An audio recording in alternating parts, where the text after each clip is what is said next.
All right, let's welcome back in one of the voices of college football to Straight Fire. You know him. He calls all the best games, college football, college basketball. He's done it all in his illustrious career. The great Tim Brando. Tim, how are you, my man? Mr. McIntyre, good to be with you. This is our annual get together, and I look forward to it every year. Yeah. I mean, you're all over college football, and we got the playoff. We're down to the final four. A lot of consternation so far about the playoff. Everybody's upset the games weren't close. Let's start there before we dig into these the final two matchups here in the semifinals. What was your takeaway from the earlier games in the playoff? Well, first of all, the sample size is still only halfway done. Right. Okay. We're already condemning it, and we're not even completed with the first one. And frankly, I'll be honest with you, the ones that seem to be the most upset are the ones that have the rights to broadcast it. I mean, what the hell is going on? I mean, it's like, really? You're really upset that these games were that bad? But we waited how long for a Super Bowl to be exciting? I mean, Mm. a long time. We've had a lot of NBA finals go four straight games. Nobody says anything. But suddenly, college football, every game that's played in the postseason is like a referendum on the entire sport. It's Yeah. like, huh? Now, I wanted the 12-team playoff, and I wanted to expand it even further. I want us to go to 16. I don't see any reason for buys. It would stop all the moaning and groaning and gnashing of teeth, and it would stop putting some of my colleagues over at the Four Letter Network in such upheaval, okay, because they wouldn't have to worry about the almighty SEC getting three more teams in. They'd all get in if we had 16. So, and I think it would be greater inventory, which does what, Jason? It makes more money.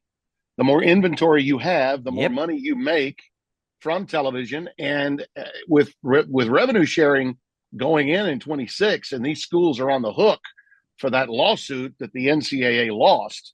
Where's all that money coming from? It's coming from television. Yeah. So you need more money, and it's up to the rights holders to come forward with them so that the pressure's on. I don't know why we can't just eliminate the buys. You don't have to add an extra week. Just play. Here's my takeaway. I think that those home field circumstances that we saw in the opening round was outstanding. Oh The yeah. environments were tremendous.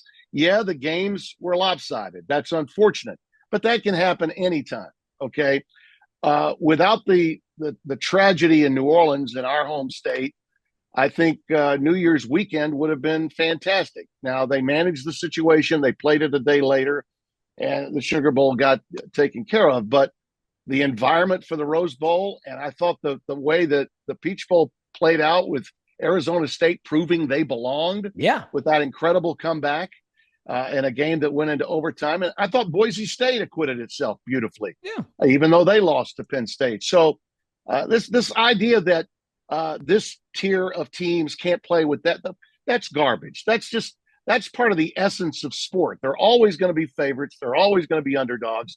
Let's embrace it. College Yeah. football needs to embrace the idea of Cinderella. It's what makes American sports great. Now, here's the other thing that we can do. That is move our regular season back so that Mm. we're not worried about NFL playoff games and trying to put our college games up against those games. That's the reason why we're playing on Thursday night and Friday night the semifinals, That's a because you good don't point. want to get in the way of the NFL games on wild card weekend. Let's move instead of my first game for Fox this past year was August 24th, week zero. They moved it Mm. up 1 week. Okay. And they did that to accommodate the format for the 12-team playoff. Let's move week zero to mid August. Yeah. And then let's play week one on August the 24th. Let's just move things up Mm. an extra week. So 2 weeks earlier than we used to play. There's nothing more boring than the dog days of summer in August when we're hearing about, when college football finally begins. We anticipate the sport starting more than any other sport. It's the shortest season in in sports period in this country. I mean, it's over with inside of 3 months. Okay. So with that in mind, if we're going to extend the postseason, let's just move the regular season back. Who gives a damn about spring football? Yeah. Start spring football in the summer and just call it an extended fall camp. So Mm. you have a fall camp that lasts maybe 3 weeks to a month, and forget about spring football. That'll get all the academicians happy because we can get back on course for what? Players to be in school. Technically, they're still supposed to be in school, even though we don't think of it that way anymore. So that if you're on the quarter system, you can take your tests when you need to take them. So I think that's something that we need to do. I also believe the monopoly, and this is going to sound, and if it does sound as though I'm a company guy and I'm upset that ESPN has all of it, I don't really give a damn. Okay, you saw what they did. They didn't even bid out the rights. Okay, ESPN just paid an exorbitant amount of money for it. Fox didn't even have a chance to go into a room and talk about it. Neither did CBS, neither did NBC. They just took the exorbitant amount of money from ESPN. So much did they pay, and so little time on all of their platforms did they have to put all of their games on their networks. They had to sublease games to TNT. Oh, yeah. Those games were, why were they put on TNT? Because ESPN didn't want the ratings to go flat up against what? NFL regular season football. That's a great point. I forgot about that. Think about all of that. So if you had more than one network involved, you'd be A, getting more money, B, getting greater attention, just like football in the NFL. When we're doing guys that are calling NFL games are giving promos for, if you're on CBS or on Fox, hey, don't forget tonight at 7:00, Mike Tirico will be on with the NBC game with Chris Collinsworth. Just let all the partners take care of one another. Yeah. So that we don't have this friction or this so-called animosity that this camp wants the Big Ten and this camp wants we got to get rid of all that crap. Yeah. And I think that in doing so, moving forward, that deal is not yet signed. Okay. It's agreed to, but the 2026 contract, the new deal that ESPN has been announced to have is still not signed. We went through an entire season with that deal not being signed. So, maybe some news will be made off the field moving between now and 2026, because as I told you, Jason, they need more scratch. They need more money. Who doesn't? Everybody needs more money.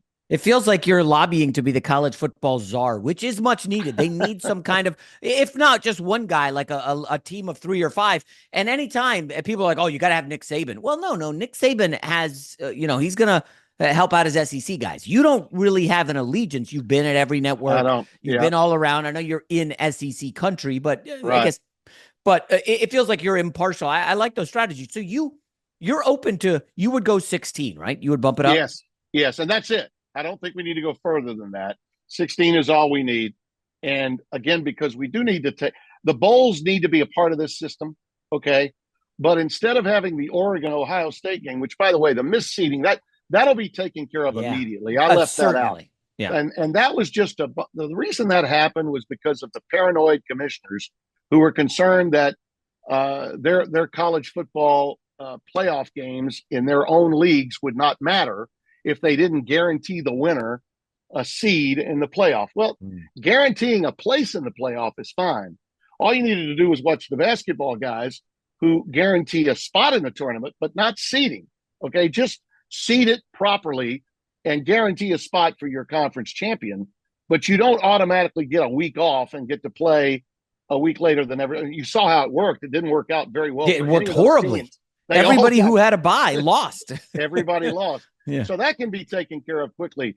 I don't know that, because I still love what I do so much, that I'd ever be interested in being a suit, playing the role of czar for the sport. Yeah.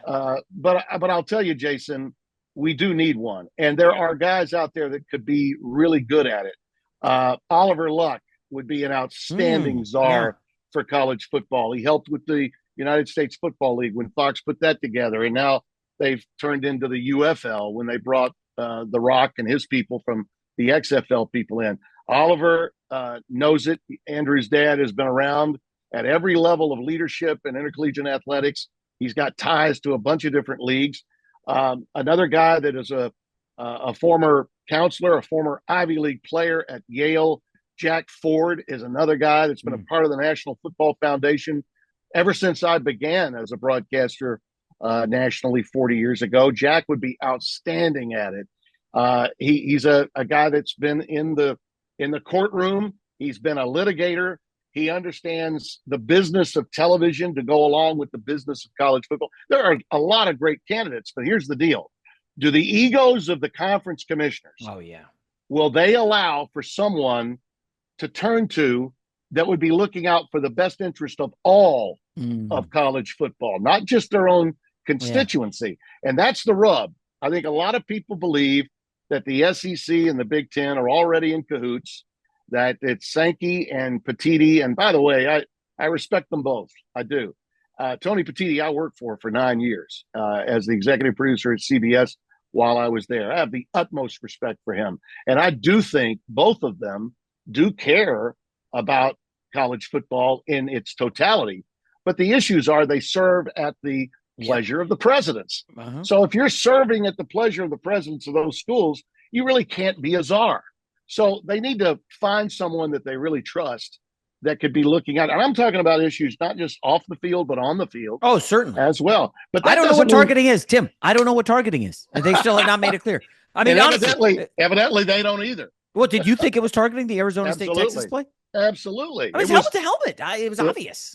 I've had similar situations in games that I called this year where, just to be the contrarian that sometimes I can be, I might point out that the defender was trying to hold back, or that it was a bang play. Yeah. And Mike Pereira or Dean Blandino will come on and say, they didn't say it, but I felt this way: Brando, you ignorant slut.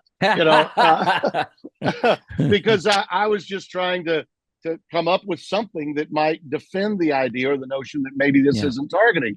And that was the definition of targeting. And even though it's a bang play, it happens that way.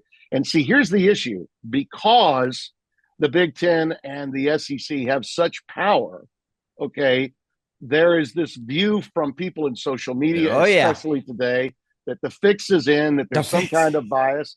And so here's the deal. If you want to move the veil of impropriety, right? If you want to move the veil of impropriety, then you have got to make that call. You have got to say that was targeting.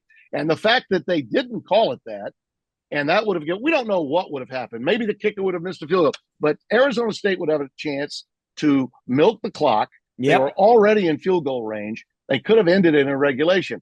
And when you have situations like that, and I'll take it a step further, in these bowl games, you have different conferences, crews that are in charge of officiating in the game, and you have a different supervisor of replay that's in charge of. We need to nationalize officiating, so we're not worried about an SEC crew or a Big Ten crew or an ACC crew or whatever. We need to have nationalized officiating, and we need to have, as James Franklin said earlier this week, we need to have uniformity across the board. Every major conference needs to play the same number of games.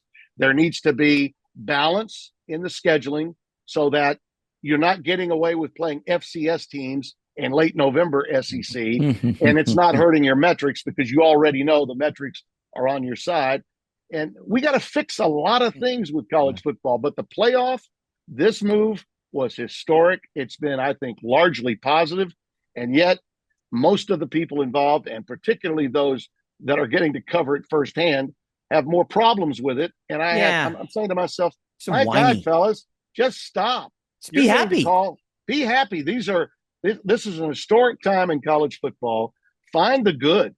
Okay, there's always good. Even in a blowout, we do what? We try to find the quality stories that are out there. And I think from time to time, we've gotten to a point now, Jason, where there are too many platforms for commentators to go on to say too many things. They don't want to say the same thing twice. So they try to make a different statement. And in doing so, they say something really dumb. Yeah. Like or Tim, they get negative because they know that travels. Anything you say negative. And I've been going after Barkley a lot. I took a lot of heat for that. But listen, the negativity about around the playoff has been unbelievably bad. Yeah. But let's get positive. Penn State, Notre Dame, renewing an amazing rivalry. Right. I don't see a huge edge here either way.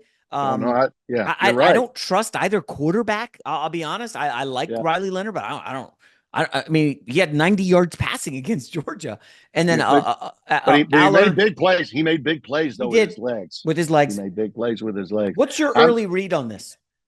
I think Penn State has a little more talent, Mm, but I think Notre Dame has an emotional edge. And that emotional edge comes from the way Freeman won that game against Georgia. Now remember, this is a Georgia team that I think most people felt, even with a backup quarterback, who by the way didn't play poorly. he wasn't Quarterback, awful, yeah. he was not. I don't think that Beck necessarily would have been a difference maker. He had a tough year. Things had Yeah, not gone well for him. He had thrown a lot of interceptions, and they were a little more conservative with him until the end of the half. I thought that was a mistake yeah, to big try time. to that turnover before the end of the half, and then the kick return to start the second. Every coach that I've ever talked to discusses the middle eight, the Middle last eight. 4 minutes of the first half, the first 4 minutes of the second half.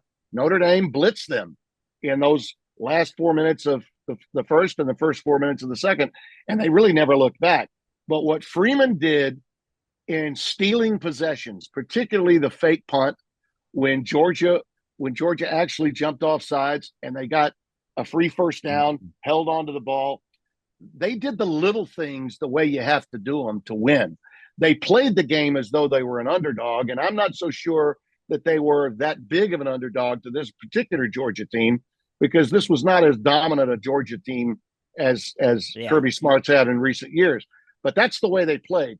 Penn State, on the other hand, if you think about it, they played an overmatched, outmanned SMU team at home, Mm-hmm. and they played a Boise State team that, in my mind, could have beaten them. I really Yeah. thought Ashton Genty and Madsen, their quarterback, the Mad Dog, had a tough game. He did. When Madsen plays well, and they're going to get man-to-man coverage, as an old saying in basketball, you got to hit your layups. Yeah. Madsen missed some layups. He missed By the way, open receivers. who did you like? I didn't think Madsen was very good. I thought the kid from Arizona State, Levitt, was way better than Madsen, Real right? good. We're in Yes, agreement. yes. Okay. Yeah. Yeah, without a doubt. Madsen, not hard. Yeah, he's a tough kid. Dirk Cutter loved him, and he was going to stay with him no matter what. And that's with the kid from California who was a 5-star recruit that's on the team. Malachi's really heavily thought of as a great talent, and he's going to be the future for them. But the bottom line is, in my view, Notre Dame has an emotional edge in this game because of the way they beat Georgia. Georgia took Texas apart twice, as you know. Georgia had one really bad game against Alabama, but when they had to play big in the conference championship game, they did it again inside the red zone. They stopped Texas. And I think Texas is a lot better than Georgia. I really do. But they beat them twice. So I think Notre Dame's emotional edge coming into the game is probably better. The biorhythms for me are a little better for Notre Dame in this game, but it's a pick 'em game. I mean, it could go either way. In my mind, Aller's a better thrower. I think Warren, the tight end for Penn State, could be a real factor. If he I has the love kind that of kid's day, game. Oh, he's a great tight end. He's the best in the country. He is a difference maker in the game. If they hold him to, say, under 150 yards in receiving, that's going to help Notre Dame, because he's going to be the focal point of Al Golden's defense is trying to curtail what the tight end does. But I think Riley Leonard's legs and Jeremiah Love's big play capability, that running back for Notre Dame, Jeremiah Love, he went 98 yards big time against Indiana right at the start of that game. And then he did it again. He had big runs that spearheaded the win last week. So I like Notre Dame by just a little bit in that game, but it's close. By the way, if you do become the czar of college football, you got to do something about these injury reports. There's just so much fake stuff out there. Oh yeah. So Jeremiah Love is apparently at practice with a brace, and he's not practicing, and nobody knows if he's going to go. Is that gamesmanship? I don't know. The kid Abdul Carter, the pass rusher for Penn State, he got hurt in their last game. I mean, he's like a top 15 pick for sure. Right. And now he is at practice, but we're in the dark here. In the NFL, you got to tell them. I am curious. You always talk to coaches when you go to these games. Penn State has 2 extra days to prepare because they played on New Year's Eve, and the Penn State game was pushed back the Notre Dame game was pushed back due to the tragedy in New Orleans. How much of an edge do you think is 2 days? I think it's important. Yeah. I think it's really important, particularly from an injury standpoint. Okay. Beginning with that. But the other factor But a lot of times guys will tell you though, you know what? The sooner we play, the better. And Notre Dame, as I mentioned, emotionally was coming off a greater high, in my view, than Penn State in their game with Boise State because they were, a big time double digit favorite, and most people expected them to win. But I love James Franklin's candor this week in preparation for the game. He's talking about the big picture of the game. He's talking about we need to have uniform schedules. He's almost sounding like a potential czar candidate himself, which tells me he's feeling really confident about his guys. Your point about the injury is the injury situation is accurate. The Big Ten instituted within league play. You got to come forward with lineups. We got to know who's available, who's not available prior to the game. It's not so much during the week, but prior to the game, we need to know. Not every league is doing that, and coaches play games with us on that. Oh, yeah. They just do. And they hold it over their sports information people a lot of times. I went through, Cam Rising's situation with Utah. That was a complete joke last year. Complete joke. And they continued to put him on their depth chart every week as the starting quarterback. And the guy didn't play all year. He's waiting now for his, I believe, 9th season to be the quarterback at Utah. So something's got to be done about that. Yeah. But the coaches play too many games with it. So I agree with you there. One last question before we get to the next game is I'm looking at my notes here, and I got a number. This is staggering. Gambling is a thing now. We do it a lot on this podcast. Penn State in their last 17 games as an underdog are 1-16. Yeah. So James Franklin, not only can he not beat the top 5 teams, but just as an underdog, when he has to overcome something or he's not expected to win, he doesn't deliver. And I am just curious. They're a small underdog here. Looks like 1, 1.5, 2, 2.5, somewhere in that neighborhood. Do you think he can get the win here? I mean, well, he's got more to prove for that very stat that you just said right there. It's all right in front of him.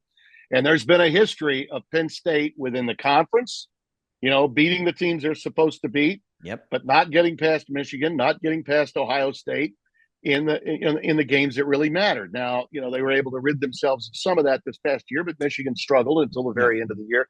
And by the way, speaking of twilight zones, and what other sport could Ohio State play that way, right, at home in the rivalry game, and then come out and look the way they've looked as a big behemoth that could win the whole thing this year? And that's the way they've looked.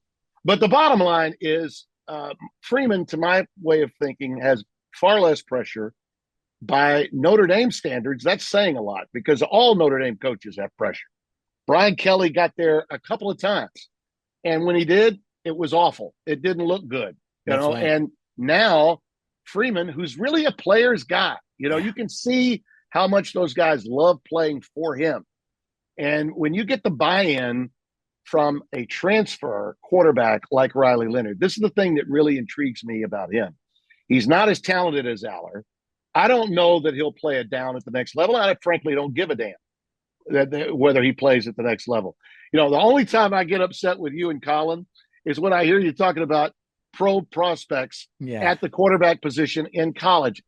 As a college guy, I could give a damn whether the guy goes in the top 15 or if he doesn't go until the 4th round. I look at a guy like the dirt that was thrown on so many quarterbacks that, frankly, they were only gifted enough to be really good college quarterbacks. Yeah, and they won national championships. Yeah, T. Martin won a national title. Peyton Manning didn't. That's right. It's college. Those things happen. But to your point about that, the C on that chest, the C on that shoulder pad for Riley Leonard tells me that as a transfer, he not only engaged all the players at Notre Dame, but they also bought into him. So this notion that these guys are just coming in from the outside in and really don't care about one another, no, to the contrary. Transfer players that are getting some good NIL money are taking care of their offensive line. They're taking them out to dinner. They're buying them some Rolexes if they protect them. That's going on. I mean, these guys are making $1 million, $1.5 million, $2 million to play quarterback at major schools. So I see a lot of good that comes from that. It's not all bad. And to me, the difference maker in this game could likely be not because of his stats, not because of his overall quarterback rating, but just the overall leadership of Riley Leonard I think that's why I'm gonna pick Notre Dame to win that game by a field goal, and I Okay. think the reason for it is because Leonard is such a great leader, and Freeman has his team on both sides of the ball really buying in. So let's get to Texas, Ohio State leadership. A big thing for you with Riley Leonard. I don't Yeah, know if many people are talking about this, but I think Arch Manning had 0 snaps against Arizona State, which right. I was stunned by that. Yeah, Especially when you're up 24-8, like get Arch you Manning know, in there. Milk. you know what that So, was? You know what that was?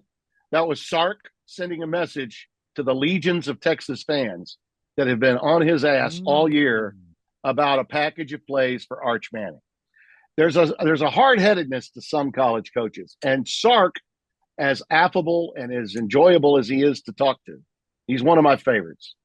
You may dislike some of his past, but I guarantee you could not sit down for more than 5 minutes with Steve Sarkisian and not automatically like the guy. I wonder, do you? He's as good a guy as you'll ever meet in coaching, and I'm telling you, he was blistered with that all year. Oh yeah. Ohio State fans are the hardest fans to please, no doubt about it. But a close second is Texas. Yeah. So Yeah, let I me mean ask you. they're a So close second. do you think, and again, you deal with these coaches, you know them, gamesmanship comes up a lot.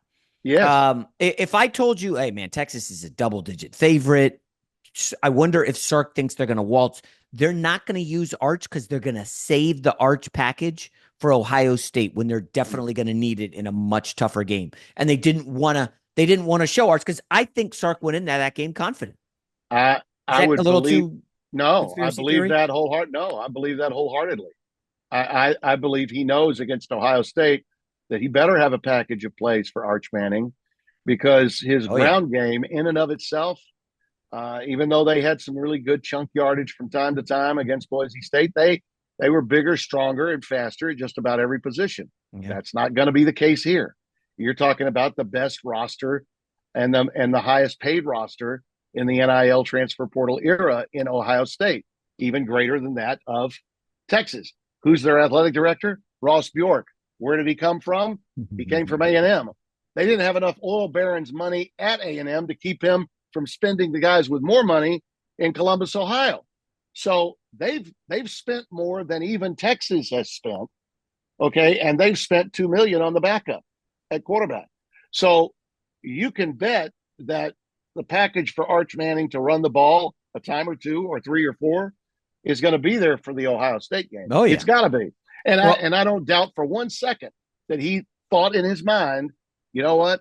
I'm tired. I got to send a message to Quinn Ewers. He's my guy. mm, I know he's hearing this. He needs to be reassured that he's that's a good my point. guy. Yeah. And I think that's why he did that and why he kept him in the game for as long as he did. Let me ask you, you mentioned the backup quarterback's getting 1 or 2 million. Whatever Jeremiah Smith's getting, he's probably underpaid. And Yeah. Tim, Yeah. I can tell you right now. I'll tell you right now what this college football storyline is come Right. August. Is Jeremiah Smith the greatest wide receiver in college football history? Because what he's done as a freshman and the way Yeah. he looks, the body, the speed, like I mean, he's Calvin Johnson meets Randy Yeah. Moss. I don't know. He I mean, is. the Right. stats may not be there all time, but I don't know if I've ever seen someone so dominant as is he a true freshman or redshirt freshman? I think he's a true freshman. Yeah, I yeah, think I'm he's a pretty true sure. freshman. I didn't have him this year. Gus and Joel got all the Ohio State games. That's right. So They force fed they, those. they Yeah. forced me to. I did get Michigan, and I did get a few other Big Ten teams, but I didn't get Ohio State. The thing about this particular team that the Buckeyes have that I think is going to create trouble for Texas is that linebacking core and the way Jim Knowles calls defenses. Mm. And he's really acquainted with Texas, having defended them when he was at Oklahoma State all those years with Mike Gundy. If you're wondering why Oklahoma State fell, off the cliff this past year, it's because now they're 2 years without Jim Knowles as their defensive coordinator. They were a one-loss team that won 12 games and should have been in the playoff and lost at the goal line a Big 12 championship opportunity a couple of years back. Knowles is really good, and it took him some time. We did have the Buckeyes a couple of years ago, and Knowles doesn't have those big, brawny linebackers.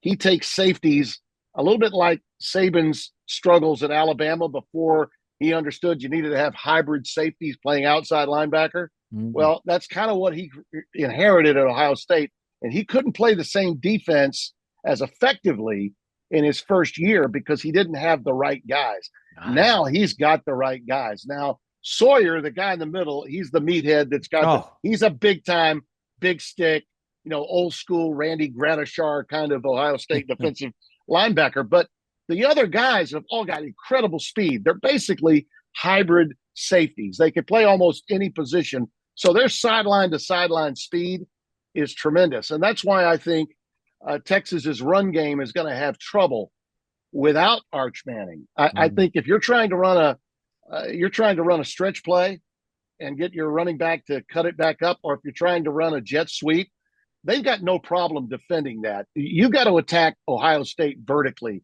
You can't go horizontally against them. Now, that said, yours is good enough. Those receivers are good enough at Texas to make big plays. I think this is going to be an explosive game. I think Texas has the best shot of any of the teams left to beat Ohio State because of their vertical passing game. yeah.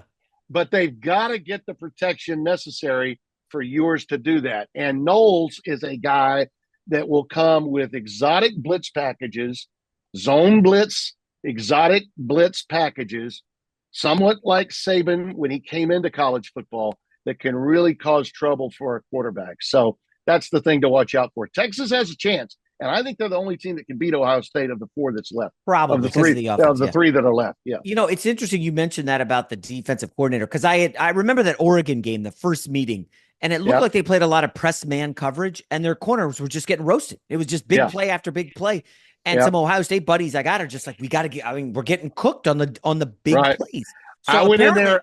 I went in there the very next week after that Oregon game. It was 2 years ago. Spencer Tillman and I went in to do the game, and you would have thought they were on death march in Columbus. People were depressed, but apparently Knowles pivoted to more of a cover two look where they don't give up big plays anymore. And then you think back to the last game and you're like, shit, Oregon couldn't. I mean, they had one explosive play, I think, over 30 yards. They get in the earlier meeting, they had like 5 or 6. And it looked like Gabriel, who was amazing all season, was so confused, Tim. I think he got sacked 8 times. Yeah. And he got sacked 0 times in the earlier game. It was just a totally different game plan. And Oregon looked overwhelmed. Yeah, and the other thing that happened, and this is what's going to be so bizarre about next year. I can't wait for next year because as great as the postseason has been with the 12 teams, and they'll, as I said, I think they may morph to 14 before they morph to 16. I hope they just go directly to 16 by 26. But what made this season so much better was the really level of parity that extended throughout college football, where you really didn't know who might win in a certain game.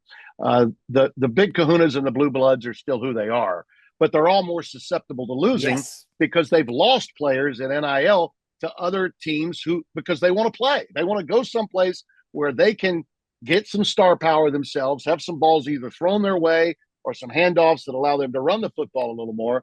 And that has leveled out the playing field enough that we've got great games. Can you imagine Michigan, who was able to steal the number 1 recruit out from underneath LSU at quarterback? Oh, that's because right. The kid was from Michigan. Portnoy comes up with $3 million a year to pay this kid to come, right? And now he's got to be quarterbacking Michigan against Ohio State next year. And oh, by the way, Michigan still won 4 in a row against them. Yeah. Ryan Day is great. Ryan Day, in my opinion, will win the national title. I think Ohio State is going to pull it out. Wait, let me ask you on Ryan Day. He still hasn't beaten Michigan. Michigan. Come on, it's so silly. So wait, I don't think Franklin is a potential NFL guy, but I wonder if Ryan Day does win the championship. He could be. Do you think he considers, man, I don't need this nonsense. I just won a national championship, and I got these idiots on message boards saying, but we can't beat Michigan. And it's just like, would Ryan Day, do you think, consider going to the NFL? I think he would, and I think Chip would go with him. Yeah. Oh. I think Chip would go with him. Yeah. Those two guys are connected at the hip now. Yeah. Remember, Ryan was his quarterback at New Hampshire. And so they go way, way back. And trust me when I tell you, not only did Ryan feel it, but Chip did too, in the aftermath of the Michigan game. That was a poorly called game. I mean, Chip had a bad game Ryan had a really bad game, and I think that the Gremlins, whatever this notion, I think they felt like, you know what, we're being told we're not tough enough, so we're going to prove that we are absolutely as tough as Michigan. And as a We're gonna result, run, yeah. they played right into the Into the, hands yeah. of Michigan, and Wink Martindale feasted on that.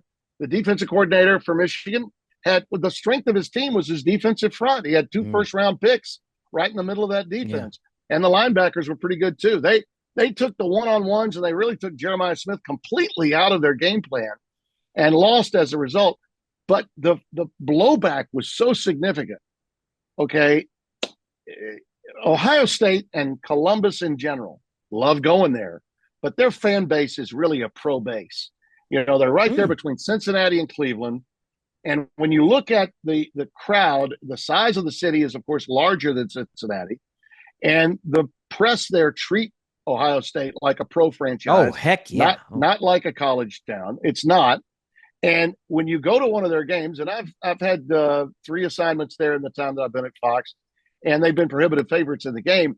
And it's almost as if the crowd is waiting on them to do anything that they might cheer about. It would remind me of a North Carolina basketball crowd when Dean Smith just got the Dean Dome going. It was like, we expect you to win. Now show us something. Okay. Or Texas Stadium when the Cowboys first got into Irving. And it was like, we're accustomed to you guys being America's team. Now do something to make. And I think that because of that, whether you're Ryan Day or you're Chip Kelly, you're thinking, why not get ahead of the posse? Did you see what Harbaugh just did? That looks pretty good to me. He just went out to L.A. He's turned that baby around. Yeah. They're a playoff team now. We don't have to worry about the things we have to worry about here in Columbus.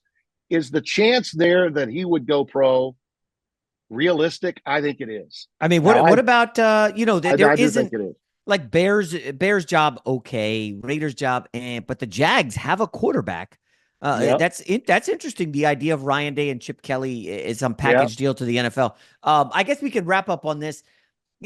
Overall, Tim, I would say I largely think Ohio State is probably the team to beat. Their favorite, obviously. But if if Penn State won and they met Ohio State for the national championship, do you think there'll be an outcry from SEC country? Oh, we're not going to pay attention. This is a Big Ten nonsense. Because that's in play, and I do think that the SEC fans are upset that their teams have gotten bounced. And by the way, if that targeting call holds, there's no SEC team in the Final Four. No, absolutely. And by the way, as a guy born and raised in Louisiana that has daughters that went to LSU and Ole Miss, I can tell you that it is part of the culture to such a point that you'll drive them absolutely out of their minds if you say something as objective as this, which I have recently.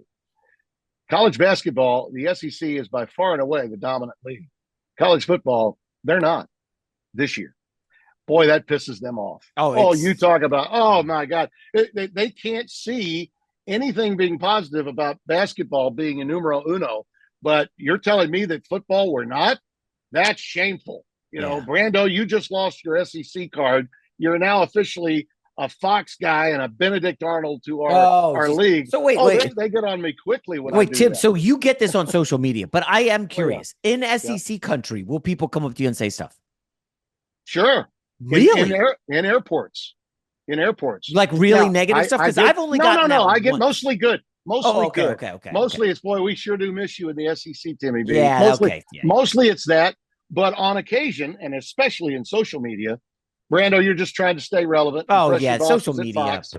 Yeah, but it's keyboard warriors. That. Give me a break. Yeah, those guys, acted tough. But I do think that certain programs, you can't look at college football now through the prism of conference versus conference.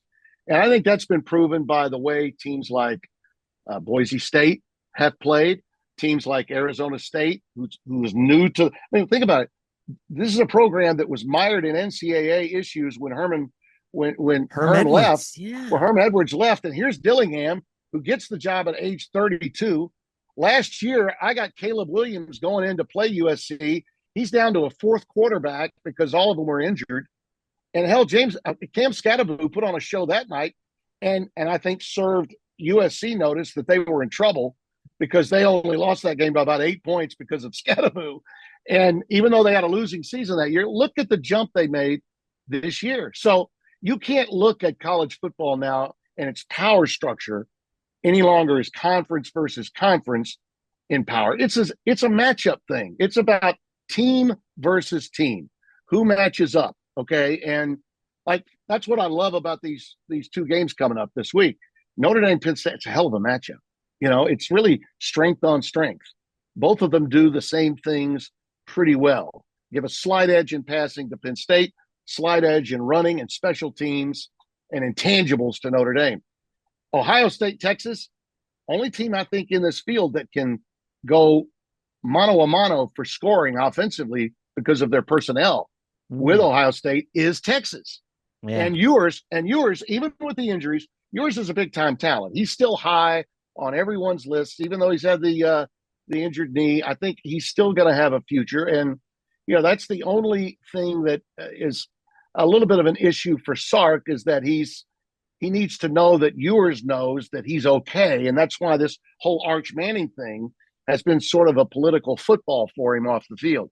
But make no doubt, they've got the personnel on offense to score with Ohio State. So I think we're going to get a shootout and an old-fashioned, you know, power football game. Just power football between Penn State and Notre Dame. Yeah. First one to 21 wins.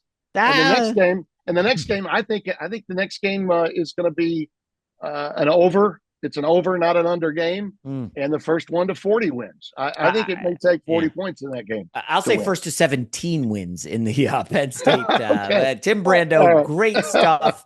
Love you announcing. Just a great voice, college basketball, college football, great career. Thanks again and enjoy the games, Tim. Thank you, Jason. Good to be with you and give my best to Colin.